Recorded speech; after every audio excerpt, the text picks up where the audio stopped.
When we are given an algebraic equation, we will often be asked to solve it to find out what number a letter represents. It can be any letter or symbol, an A, an X, a Y, anything at all. Whatever it is, we still do exactly the same thing to solve it. Let's look at an example to see what this means. If we have the equation A plus 2 equals 6, we will be asked to find out what number A represents. Now, you could just look at this and in your head spot that A must equal 4, because 4 plus 2 equals 6. However, there is a fixed method you can follow to solve equations, and you'll definitely find this helpful as the equations become a bit more complicated. For now, let's stick with our example. A plus 2 equals 6. When doing algebra, we are asked to solve the equation to find out what number the letter represents.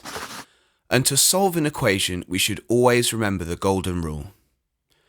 Whatever you do to one side of the equation, you must do to the other side of the equation as well. When we say side of an equation, we mean to the left or the right of the equal sign. So in our example, whatever you do to the left-hand side of the equation, the A plus 2, we must also do to the right side of the equation, the 6. To find out what A equals, we need to get the A on its own on one side of the equation and a number on the other side of the equation. In this example, we need to get rid of the 2 from the left-hand side of the equation. We do this by subtracting 2 from the left-hand side, because 2 minus 2 equals 0, so that's a way of getting rid of that plus 2 from the left-hand side of the equation. And following our golden rule, we must also then subtract 2 from the right-hand side of the equation, giving us A plus 2 minus 2 equals 6 minus 2. Simply put, we have A on the left-hand side, and then on the right-hand side we have 6 minus 2, which gives us an answer of A equals 4. Now what do we do if we have an equation with a minus in it rather than a plus, such as B minus 3 equals 7?